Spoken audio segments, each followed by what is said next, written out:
All right, what's going on, everybody? Welcome back to another video here on the channel. And today I kind of just want to take the time to talk about what exactly is going on here in the world. I mean, here in the United States, everybody's been talking recently about how we're heading into a recession, how the worst of everything economically is still to come and everything. And I can't lie to you, man, I'm definitely pretty worried about where we're heading as a society in the next few months and next few years. I don't think there's a single person really that I can think of that hasn't been affected by the skyrocketing inflation, the skyrocketing cost of goods, the skyrocketing price of gas, skyrocketing cost for rent, and all types of different things. I mean, pretty much everything's up, man. And I wanted to take the time to kind of level with you guys about it because I can't lie, I'm worried about it. And I think that most of you are probably worried about it too, at least those of you who are out here trying to survive. You're out here maybe paycheck to paycheck. It's worrying the direction that we're heading in. And I've been hearing a lot of talks, like I said, about how we're heading toward a recession, the economy is going to take a dump and everything. I mean, I'm looking at the stock market right now. The Nasdaq is down almost 3.5% today. The Dow's down almost 2.5% today, and it feels like every single time you look at these things, that's where everything's heading, is just down, except for the cost of things, which are going up. I mean, it's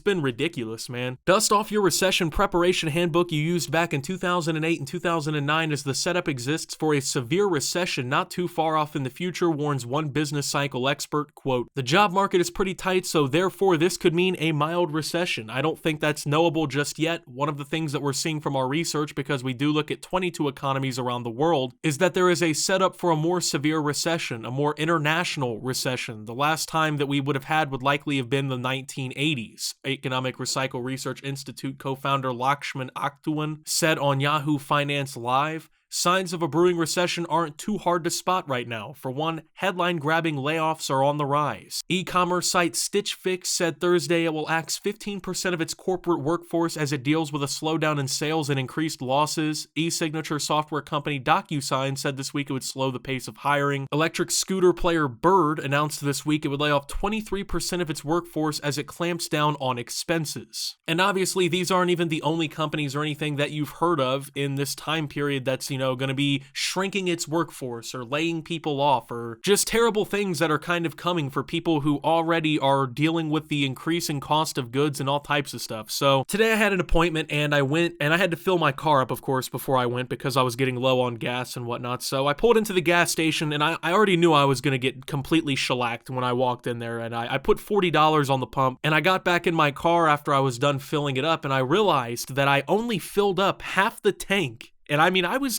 pretty empty, you know what I mean? But $40 only filled up half the tank in my car. Keep in mind, back, 2-3 years ago, if I put $40 in my car, I probably would have had a couple dollars left over, you know what I mean? I probably could have, put a couple bucks on the next guy's car or something, right? But now it was literally only half of the tank. And that's when it really sank in with me. I was like, man, this is some bullshit, because I can only imagine how other people are surviving right now. People who have to drive to work. Thankfully, I don't have to drive to work. I just get to make videos in my office, and, I'm a little privileged in that regard. But there's people who commute, like a half hour for work or something like that. And it made me think, like, wow, there are millions of people out there that are really hurting right now, And I'm assuming that a lot of those people are you, the person watching this video, the people watching this video. I mean, thousands of you, I'm assured, that are just dealing with this as best as you can. But it's got me thinking, with the way that gas and all these other things are rising, is it going to hit a point where people just simply can't afford to live anymore? You got to think, I'm in my 20s, right? So I've lived through, this would be my third recession that I've lived through in my life, and I'm only in my 20s. So of course there was 2008. I was a kid when that happened, so I didn't really have to deal with the brunt of that. It was more or less my parents that had to deal with that. But I remember that, I remember how life got for a lot of people during that time period and everything. And then of course, there was everything that happened during the pandemic. The economy kind of downturned because everybody was locked inside their houses trying to avoid the virus and everything. And it seems like just as everything started to get good again, we're talking about an economic recession right around the corner that could absolutely destroy millions of people's lives. And for those of you in the United States who think that this problem is exclusive to our country, high gas prices and costs inflating ridiculously, it is a global problem. It isn't just something that we're dealing with here at home. There's people all around the world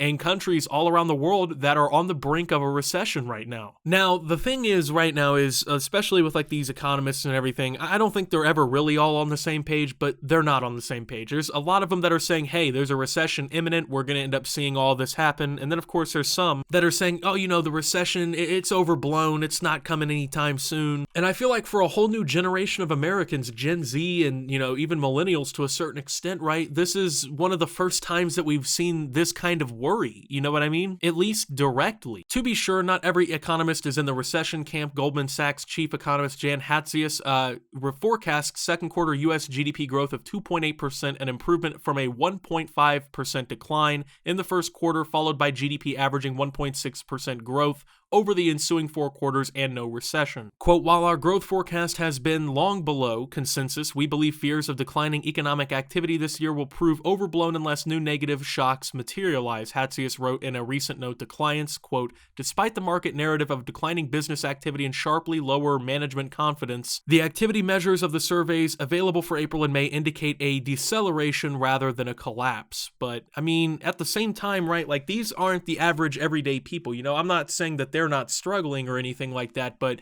you know, the people who work the everyday jobs, you know, they're the ones feeling the brunt of everything going on, and they're saying that inflation might not stop for a while. They actually just came out, I think it was today, and said that inflation in May rose 8.6%. So it's getting to a point where the cost of goods and the cost of living is increasing much more rapidly than, you know, wages are increasing or anything that would allow people to really survive. And it makes me really worry, like, what is going to happen next? Of course, you can't predict the future, and it's probably not best to sit around and harp on the future too much and worry yourself, but we're living in some pretty trying times, man. You know, there's a lot of stuff going on, and it keeps, I think, everybody a little bit up at night when you got gas going up to some places in the US up to like $7 a gallon. Groceries are going through the roof, and everything else is just going up in price, right? It really also sucks because this is the first summer in like 2 years where you can really go out and do things without the worry of like mask mandates and everything else from the pandemic. But of course now a lot of people can't even really afford to go out and do anything because they're worried about surviving. It's just such a shitty situation, and I can't lie, it's had me worried. I know it's had a lot of you worried, and I'm just wondering how we're going to get through this best, right? Because obviously I don't want to see other people suffer. I don't want to see people barely hanging on and surviving. You know, that's definitely stressful, and it's not any way for people to have to live. I want as many people to be able to live as comfortably as possible, obviously, and I feel like that's what most people should feel and should want, but I don't really see a way for that to happen with everything that's going on right now. You know what I mean? I don't see a way for everybody to live comfortably going forward for the next few years